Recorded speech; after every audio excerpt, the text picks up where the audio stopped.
Bitcoin searches for the bottom. How order flow signals the market's next move. Hey guys, it's Keith Allen, and today we are going to climb in and see if we can determine when that transition is happening, right? When are whales flipping from distribution to accumulation? We got the signals, we got the signs, and we're going to show you how to break that down, how to analyze that, and how to figure it out for yourself. Kind of the teach a man to fish principle, if you will. I hope you're having a good day. Market's been pretty good today, but we still have this sentiment that is keeping price from really, making that move that everybody wants to see. We've got Bitcoin hovering around critical macro level support. And, quite frankly, I'm not 100% convinced that the bottom is in. If it's not, I think that we're very, very close. But I think that there's so much FUD overshadowing the market. All of it really centered around tariff fears, recession fears, et cetera, et cetera. All of that, in my opinion, self-inflicted wounds from the current administration, going to be what it's going to be. But remember, headlines drive emotions. It's the charts that tell the truth and tell the story and tell the trades. So that's what we're going to analyze today. We're going to look at those critical support and resistance zones. We're going to look at the bind CVD in FireCharts. Yes, we'll look at the liquidity, of course, as we always do, but we're really going to take a close look at the bind CVD to see how you can determine when whales are accumulating or distributing, and how you can position yourself to basically swim in their wake, right? We got a lot to look at. So, and actually some pretty good nuggets in here. So you may want to grab a pencil and paper for this one to take some notes. Let's go ahead and dive in, smash all the buttons, if you will, and help me out and grow this channel, especially hit that share and the like, help me grow the channel. And if you subscribe, you never miss any of these future streams, right? I can't do them all at the same time every day, unfortunately. I'm juggling a lot, so they do come out at random times during the day. So if you hit the subscribe button, you never miss any of them. Live chat is also open today, as per usual on YouTube. So I would love to engage with you if you are inclined to do so. If you have questions you want to ask, if you have insights you want to share, I love engaging with you guys. It always makes for better streams. So by all means, chime on in and let's talk about it. And from there, we're going to climb into the charts. And the first thing that I am going to show you, I guess we'll start on the candle chart just so we can get a baseline of where we're at.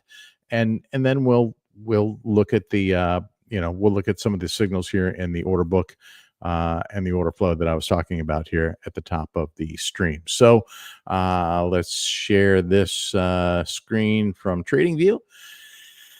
And we'll look at the daily chart here. As you can see, we have got some beautiful back-to-back trend precognition signals telling us, that price was not likely to revisit these lows. So yes, these are long signals, but they're really telling us not necessarily that there's going to be a breakout, but they're telling us the price isn't likely to revisit those lows, which, this is a daily chart, a daily signal. So take that for what it's worth.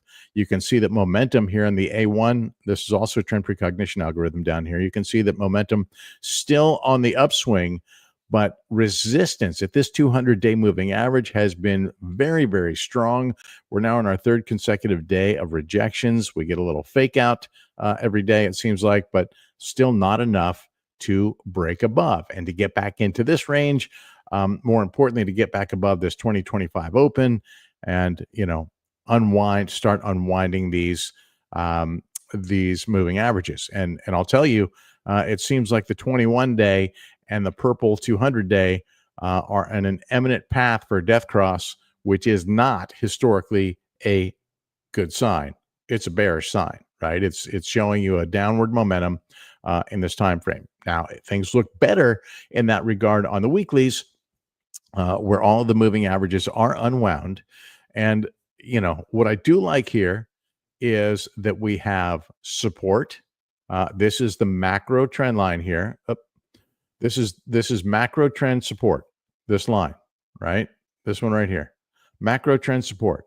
So we've come through that. We came through that. The reason we came through that was because We had a CME gap to fill, which got filled yesterday. It got partially filled, almost completely filled a couple of weeks ago. And well, we closed that gap yesterday. So that was good. And we also came down to, or at least close to, some key technical levels, including this, and there's confluence between these levels here. You see it, I have it marked at 75,900 and change, right? Almost 76,000. And the reason that I have some support there is if we look at the daily time frame, when we were, on this election day Trump pump to the all-time high, we were looking for some consolidation zones. And this was the first place that we had any consolidation whatsoever. This was, a 9% candle. I always look for, a partial retrace on candles like that. It didn't happen, right? We had green day, 1, 2, 3, 4, 5, 6, 7 consecutive green days.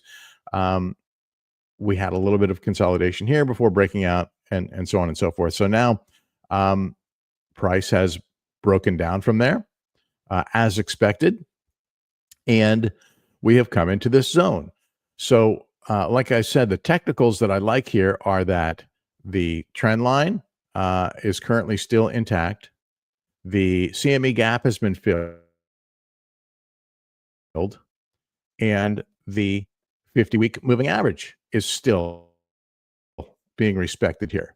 Now, I would not be surprised in the least bit if we had another flush down to retest support, and whether that stops here at the at this 50-day moving average, 50-week moving average, which would be very, very strong and historically important, right? We can see previous examples of that here as recently as September of this year. And if we go back historically, there's a lot of times where that level has held, including back to September, all the way back to September 2023, where we really had a confirmation that these were no longer bear market rallies, and this was a consolidation here in that 25 to 30K range, and we had that breakout. So this means a lot to me. This is really the strongest technical support on the chart between this trend line and this 50-day moving average. So this range here, in terms of being a buy zone, this is all buy zone to me, in my opinion. And I'm happy to trade in this range, and I'm happy if we consolidate in this range. It would be more bullish if we stayed above the trend line, but I'm okay if we come down to here. I'm even okay. I'm not going to like it so much. Well, I'll like it in the sense that I could buy some more. But I think that there's an argument to be made for a flush all the way down to the 2021 top, 69K. A lot of people like 70K. This 69K level specifically, I think is important because it was the 2021 top. As you can see, we held under that level for a very, very long time. We consolidated under this level once we broke it here for about 8 months until we actually broke it sustainably. And this was broken on the on election day, on that Trump pump, just like I had previously mentioned. So a full retrace of that is certainly not out of the realm of possibilities. Anything below this, and I would fear that the bull is done. But we are still inside the structure. The structure is still intact. The market is basically sweating out politics, and the administration is aware of what they're doing. They know that they're shaking up the market, but guess what? That's part of the plan. They're trying to do that, and they're trying to force the Fed into a rate cut. It's going to happen. It's just a matter of time, okay? And so there's recessionary fears, a lot of that being stoked by talking heads on the financial news networks, et cetera, if we can call them news networks at this point. And that is not being echoed by Fed Chair Powell. It's not being echoed by a lot of fund managers and economists. So while the economy the U.S. economy is still fundamentally strong. We had a good economic data today, by the way. Some cooler than expected inflation data. So that bodes well for strength of the economy. You never know if it's going to be a good news equals good news day or a bad good news equals bad news day. Today was a good news equals good news day. Not good enough to break through those technicals, but nonetheless good enough to keep us from sweeping the lows again. Now, maybe the market starts to get wise to the fact that Trump is using a lot of this as a negotiating tactic. And maybe the market is getting wise enough to understand that there's going to be likely more pain like this, more of him flexing, and more of him starting and stopping policies and changing policies along the way. It's going to be messy. That's just the way the guy operates. So, but we should know that his intention is not likely to destroy the U.S. economy. The long game is obviously to strengthen the economy. So we got to ride out some pain until we get there. That's not me siding with any policies or tactics that he's using. That's just me, calling it how I see it. So with that in mind, things are, in my opinion, fundamentally strong. And based on what we're seeing in the charts, technically strong. So why aren't we moving up? Well, we're not moving up because sentiment is still, there's a lot of FUD. There's a lot of concern. So once that starts to be alleviated, and maybe next week's FOMC meeting and press conference from Fed Chair Powell will alleviate some of those recessionary fears. And so we'll see how the market reacts to that. I'm not expecting a rate cut this soon, but I think potentially May, June, July, we could see a rate cut coming. So does that mean that we're going to chop down in this range until then? It's hard to know. It's hard to put a time frame on this stuff because of the fact that, on a whim, the administration could say something bullish or something bearish on any given day that the market is going to react to. And the president is absolutely fine with the instability that he's creating because those concerns and that instability is triggering mechanisms or could trigger mechanisms that influence the Fed to cut. So, by the way, I mentioned that live chat is open, and Nick is asking, today's live stream started a bit late. Will this be the time every day from now on? No, it will not, Nick, and I apologize for today's late start. Been a busy morning, and as I mentioned at the beginning, it's hard for me to lock these in at the same time every single day. So if you hit the subscribe button, you get notified and you never miss them. And they're always there saved until the end of time on YouTube and typically on X as well. On days that X isn't being hacked and exploited and we can't use it. So there you go. Alex, what's up, Alex? Is the total chart an advance of BTC chart or vice versa? What do you think? The total chart, you're talking total 3 or total market cap? Alex, let me know, and then we'll tackle that, or at least attempt to. I have open, I think I have a total 3 chart. Do I have a total chart open? I've got total 3 open.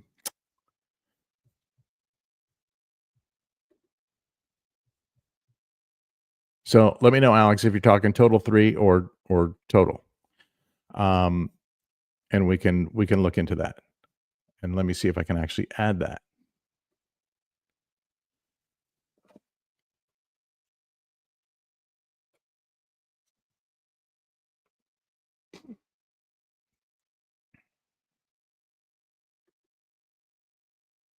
And let's give it a new color while we're at it. I haven't actually looked at this one in a long time, so let's see. Let's give it a color like one that I don't have on there. Total market cap. Okay, so let me clear out some stuff. I haven't actually looked at this in a while, so we're gonna analyze this together, I guess, right? BTC price versus total cap. So the question is the total chart an advance of BTC chart or vice versa? Well, that's an interesting concept, right? Because a high tide raises all boats, right? So we have periods where we see, um, you know, total market cap going up, and this would be interesting because I was looking at this yesterday with total three versus price. Total three, the difference between total and total three is total is all of crypto, and total three is uh, alts. So it's pretty much all of crypto. It's all of crypto excluding Bitcoin and ETH.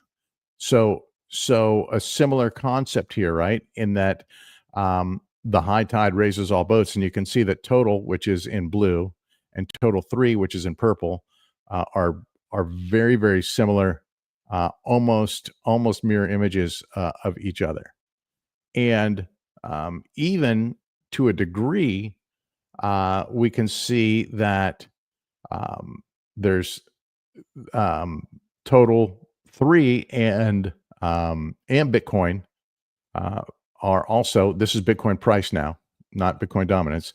Total three and Bitcoin also seem to move together. This is the high tide raises all boats theory. So which one's happening? Is one happening first? I think they're really kind of mirror images of each other. Where you look for divergences is between dominance, right? So here we can see this is Bitcoin dominance now in orange. Where you look for divergences and you see that dominance is, and I'll put the total back up there too and see how this resonates. Dominance changes, right? And so dominance will tell us, Bitcoin dominance will tell us when we have potentially an alt season developing, and that is when Bitcoin dominance drops below total three or below total crypto cap. Then we have an indication of something. But if we're just looking at Bitcoin price relative to total or total three, even, I think it's a mirror image.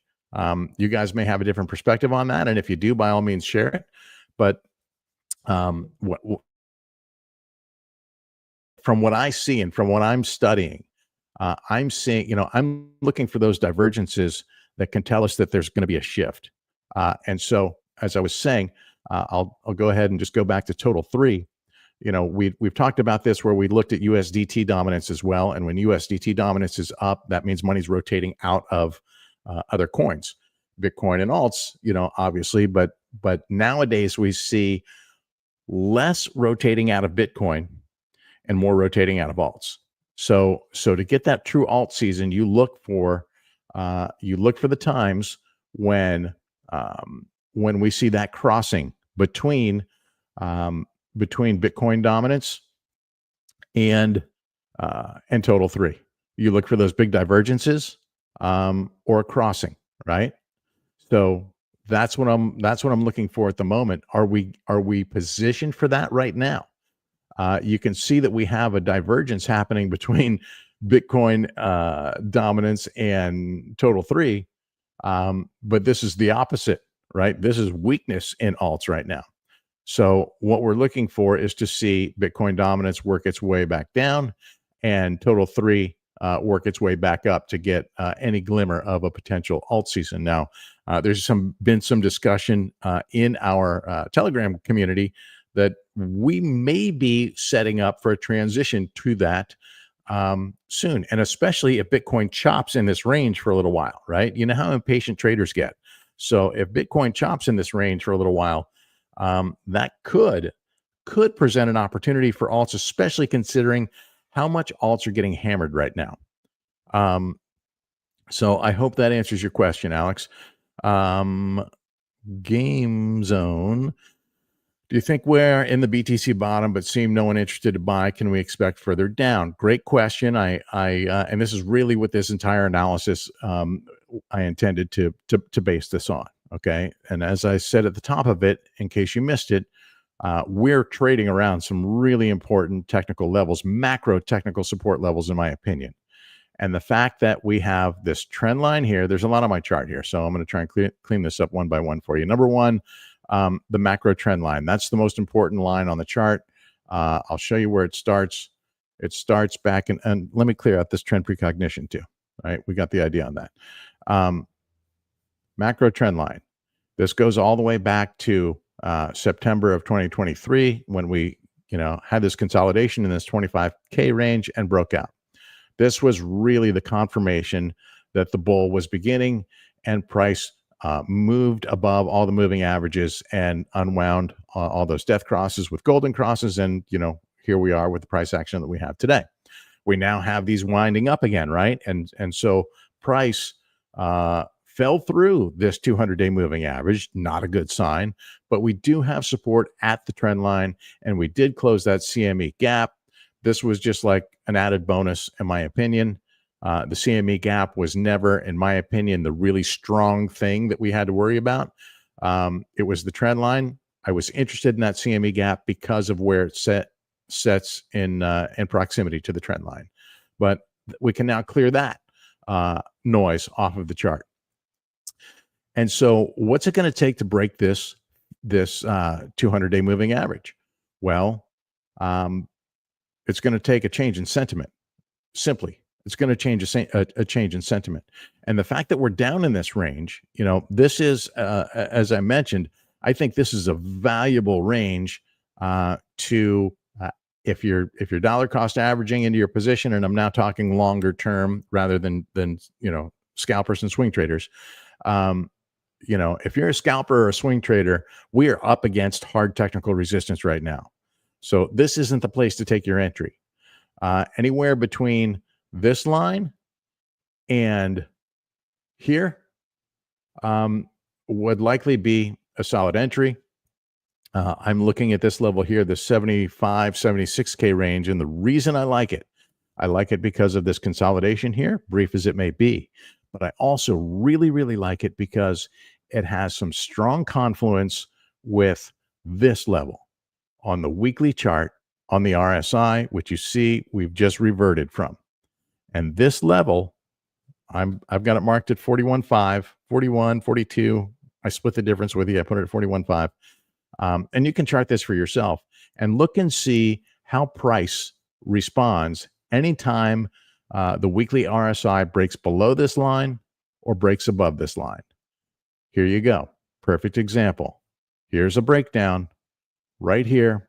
We came through the moving averages, right? Started losing those key moving averages and death crossed and the plummet into the bear market, and the recovery began right here. You can see it plain as day. So if you're going to trade this, you trade it. Yes, you can play the technicals and try and snipe the bottom, but the confirmation that there's going to be a breakout is when price makes it above this 41.5 on the weekly RSI. So we avoided that one so far. Doesn't mean we can't go down, right? There's plenty of times where we've gone down, flirted with it, come back up, gone down, flirted with it again, come back up. So we're going to watch for this, right? We could have this kind of consolidation happen right here. And that's fine. These consolidations are healthy as long as it doesn't break through and turn into this, right? This is what we want to avoid. So this is what we will be watching very, very closely. Here's another example. Consolidation, right? Came down to visit it, kind of double bottom down here. And this was a consolidation. It was a wider range consolidation, but it was still a consolidation nonetheless. So that's what we'll watch here in terms of potential breakdown. And for me, again, this 75, 76, this is the sweet spot that keeps us above this level and keeps the bull structure still intact, in my opinion. There's a chance we go down to this 69K 2021 top. That breaks the structure. So I don't really want to go there, but I wouldn't be surprised if it happened. Simple as that.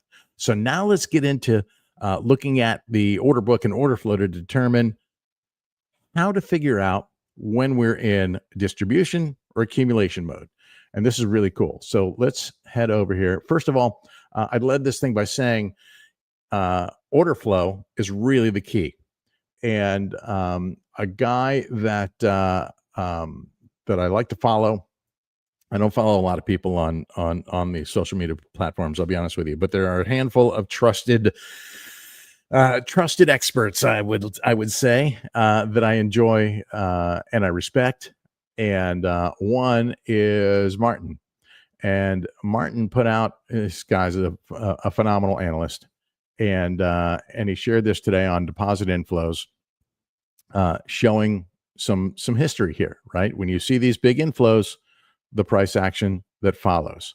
Okay. And so that means, and it's not a straight line, right? It doesn't mean the money comes in, you go up and you stay up. There are no straight lines in trading. So you have to be prepared for the intra volatility that happens. But we see price coming down and we see inflows increasing. And this could be a signal that doesn't mean that we're here yet. It just means we're getting closer than further from a bounce, in my opinion. So there's that. Now I will show you in FireCharts what I think is very, very clear. This is a thermal map of the order book. Most of you are aware of that. This is our binned CVD, and what's cool about this is, the binned CVD gives you a chance to analyze by order class, and we all know that whales are the most important order class. And yes, whales can disguise themselves as smaller orders, right? They have the ability to do that. The smaller order classes, retail doesn't have the ability to do $100,000, $1 million, multi-million-dollar orders. So we isolate the whale classes. Brown and purple are considered whales in our realm, anyways. And so the brown whales, $1 million to $10 million market orders, we're talking, and purple, $100,000 to $1 million sized market orders. And so brown, as impressive as they look, they really don't do a lot of volume, right? Their individual orders are larger than the other order classes, but the frequency that they do it does not equate to a lot of volume. Nonetheless, you can see that this is a normalized view here. And this is a 3-year chart, and we're going to drill it into the shorter time frames to get more bearing on it. But just to show you, you can see that there was an accumulation phase out of purple whales have historically had the most influence over Bitcoin price. Now, obviously, when purple and brown are working together, it's even more so. And when all the order classes work together, it amplifies things. But for the most part, over the past 5 years or so since we've been looking at this data, purple has dominated Bitcoin. And so since really Christmas of 2024 or 2023 rather, just before the kind of a lead up into the ETF launch in January of that year, we saw price start to appreciate rapidly. And there was some help from the red order class at that time as well. But we saw a big move, and it was evident. Oops, didn't mean to do that.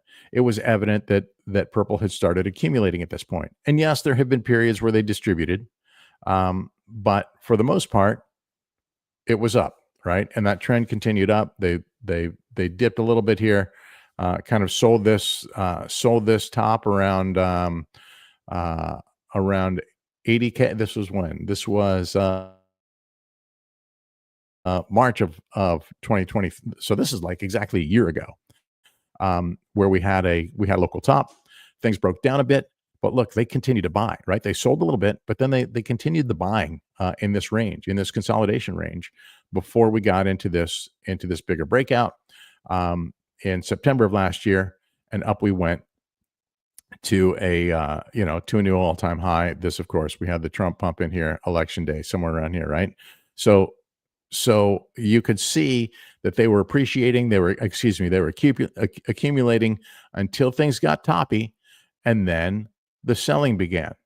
And purple actually started selling a little bit before brown, which is often the case. And so they started distributing into this range. And then we saw the breakdown. And the breakdown really occurred after some, how should I say, timely statements from the new administration, a little bit of P&D from that camp, in my opinion. But it is what it is. Those are the cards we're dealing with.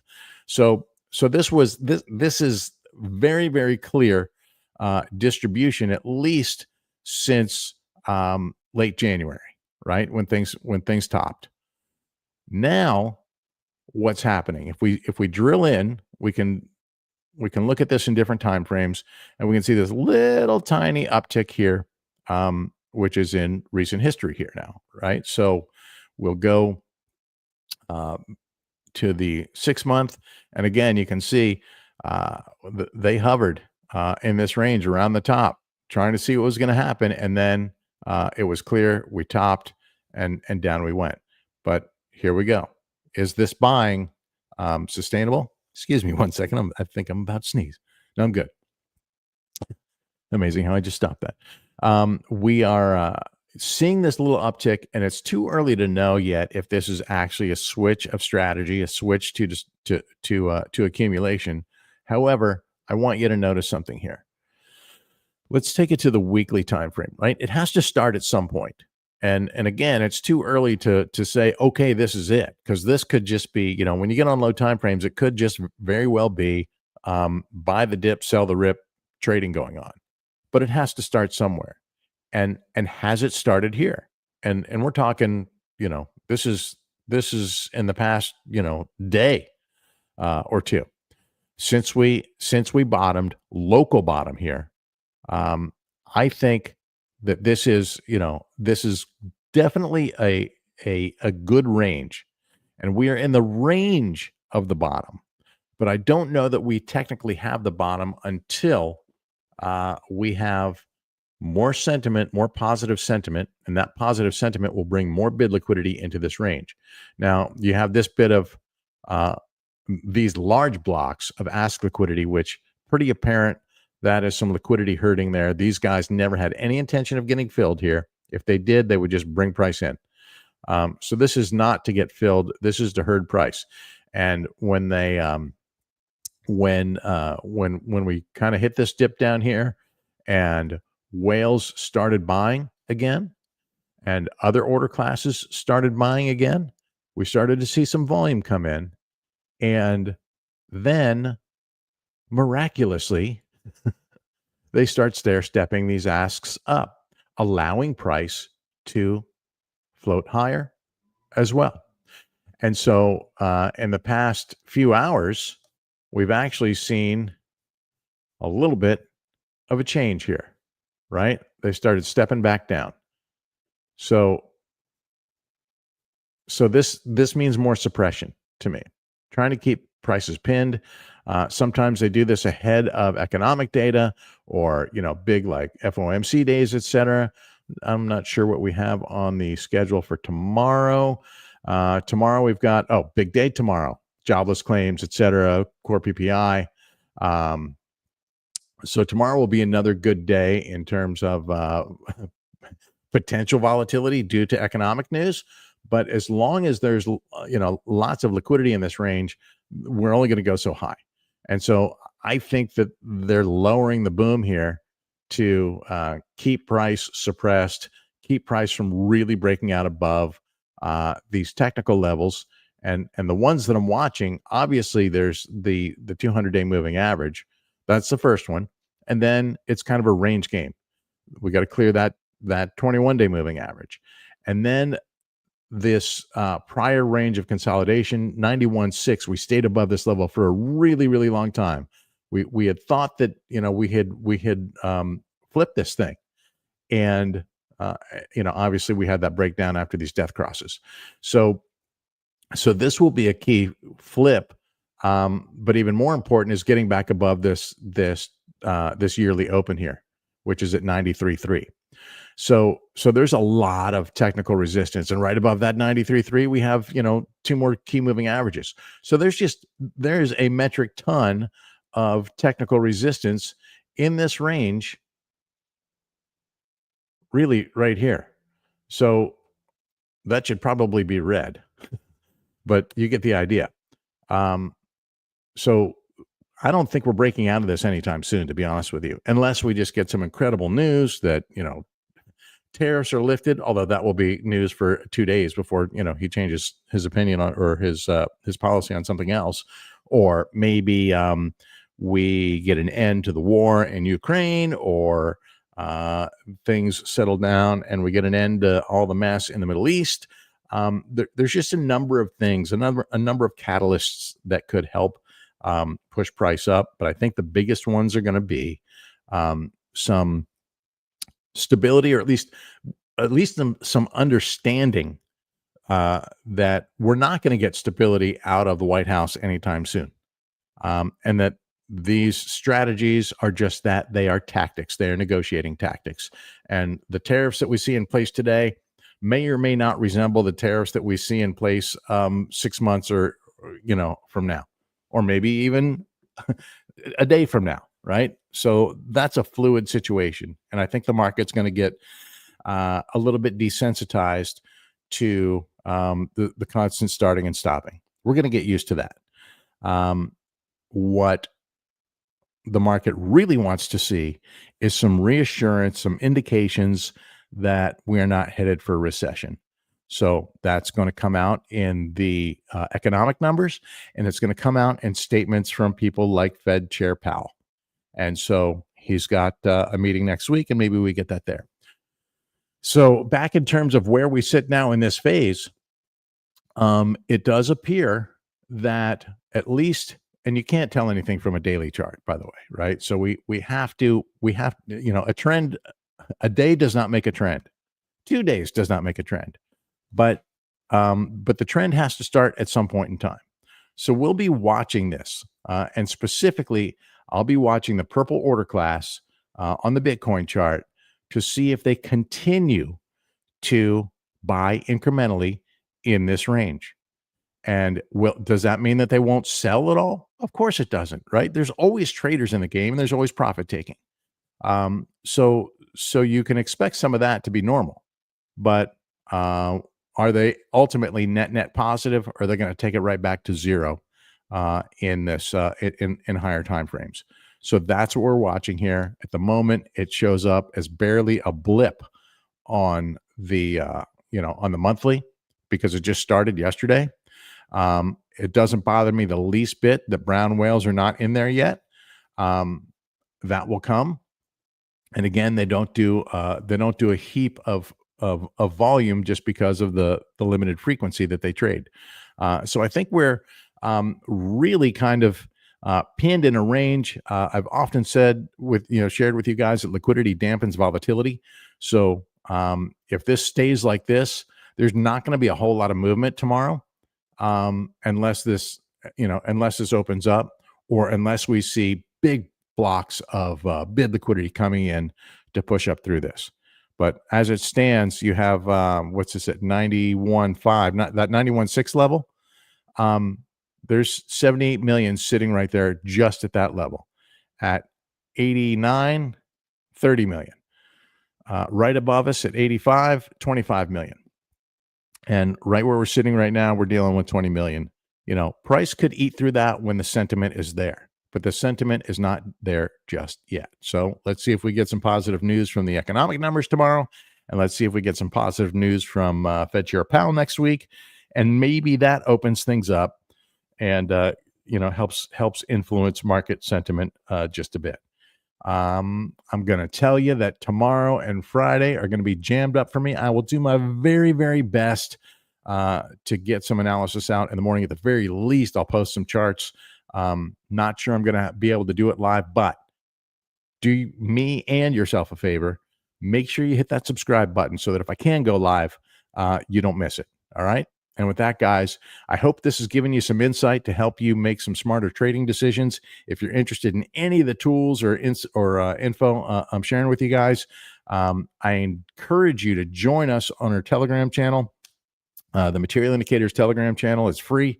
You'll find the link to it in the description of the video, and also on the Material Indicators X page at mi_algos. And with that, we're going to wrap it, guys. Hope you have a great rest of the day and a great trading week.